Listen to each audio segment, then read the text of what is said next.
खसलत। आमिर 8 बजे के करीब ही घर से निकल आया था। फरिया तब सो रही थी। वो हसन की कार लेकर निकला था और ड्राइव करता हुआ एक 3 मंजिला होटल के अहाते में जाकर रुका और डाइनिंग हॉल में जाकर नाश्ते का आर्डर दिया। ये वही होटल था जिसमें कल वो हसन से मिला था। उनकी गुफ्तगू हुई थी। इसने फ़ोन निकालकर हसन को कॉल मिलाई। घंटी जा रही थी मगर कॉल रिसीव नहीं की गई थी। बार कोशिश करने के बाद उसने झुंझलाकर फ़ोन रखा और नाश्ता करने लगा। उसके दिमाग में कई तरह के ख्यालात झकड़ चल रहे थे। उसे पापा ने इस्लामाबाद से प्लाट का कज़िया हल करने के लिए भेजा था और वो किन मामलात में फंस गया था। मुड़कर घर राब्ता ही नहीं किया था। वो फरीहा के दिल में अजीब से जज्बे हलकोरे लेते हुए महसूस कर रहा था। रातों रात उसके दिल की दुनिया बदल गई थी। वो रात को बहुत देर उसके कमरे में रहा था और न जाने कब अपने रूम में आके उसके बारे में सोचते सोचते सो गया था। वो समझ नहीं पा रहा था कि ये फ़कत हमदर्दी का जज्बा है या वाकई उसके दिल की हर जायग हो गया है। नाश्ता ख़त्म करके उसने बिल अदा किया और काउंटर की तरफ बढ़ा। काउंटर के पीछे एक चाक और चबन सा क्लर्क बैठा हुआ था। आमिर को करीब आते देख उसने सवालिया अंदाज में उसे देखा। यहाँ कोई हसन फ़ारूक साहब ठहरे हुए हैं। उसने कोहनी काउंटर के शीशे पर टिकाकर हसन के बारे में इस्तफसार किया था। क्लर्क मुस्तैदी से सामने रखे कंप्यूटर की तरफ मुतवज्जा हो गया। जी हाँ, हसन फ़ारूक कमरा नंबर 245 में ठहरे हुए हैं। उसने कहा। उसका कमरा दूसरे फ्लोर पे था। आमिर ने क्लर्क का शुक्रिया अदा किया और लिफ्ट की तरफ बढ़ा। 1 मिनट सर, क्लर्क ने उसे पुकारा था। हाँ बोला वो पलटा। अगर आप हसन फ़ारूक साहब से मिलना चाहते हैं तो मैं माजरत से कहना चाहता हूँ आप उनसे इस वक्त नहीं मिल सकते। आमिर ने आकर उसे देखा। क्यों?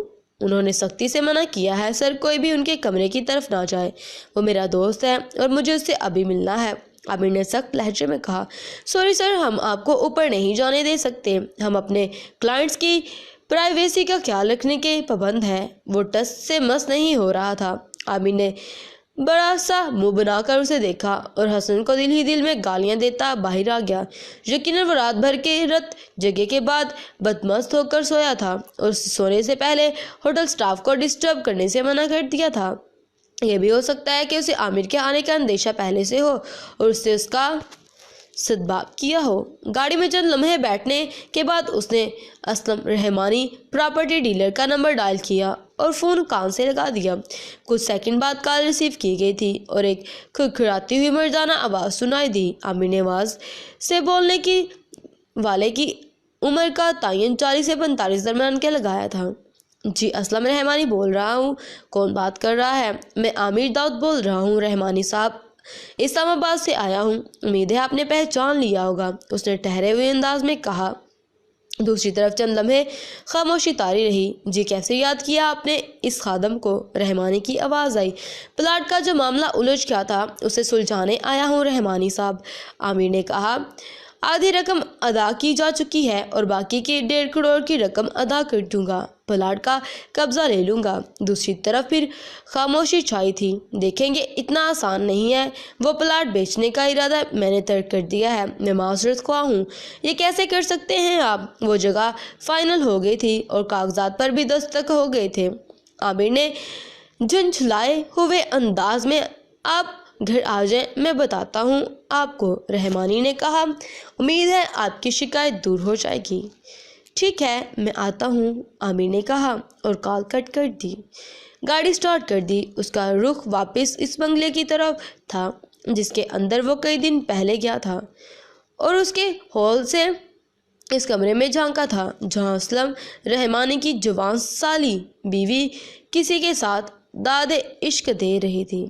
रहमानी के बंगले में गेट पे आकर उसने हारन दिया और गेट के खुलने पर गाड़ी अंदर ले आया। सुबह के 10 बजने लगे। असलम रहमानी ने कारोबारी खुश इखलाकी से उसका इस्तकबाल किया और उसे लेकर ड्राइंग रूम में आ गया।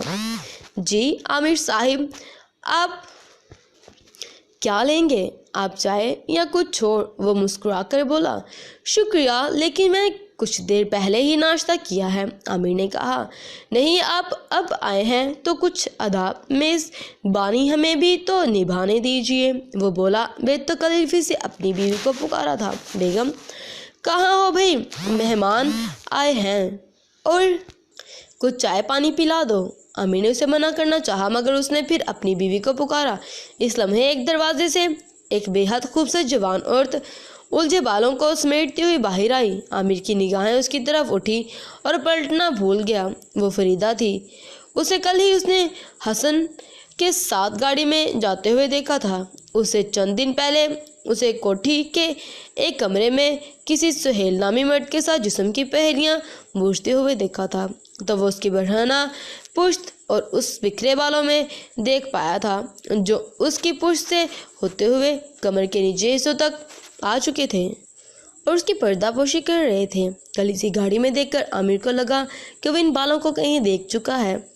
اس وقت ہر چیز واضح ہو گئی تھی۔ وہ اس کے سامنے مجسم کھڑی تھی۔ یہ فریدہ تھی، اسلم رحمانی کی بیوی، حسن کی محبوبہ اور سہیل نامی کسی مرد کی شاید شائستہ۔ عامر کا دماغ سنسا ہونے لگا۔ جاری ہے نیکسٹ ایپیسوڈ کے لیے کمنٹ میں نیکسٹ لکھیں تاکہ اس کی نیکسٹ ایپیسوڈ میں جلد ہی آپ کے ساتھ شیئر کر سکوں۔ اگر یہ سٹوری آپ کو پسند آتی ہے تو پلیز مجھے کمنٹ سیکشن میں لازمی بتائیے گا۔ اپنا خیال رکھیے گا۔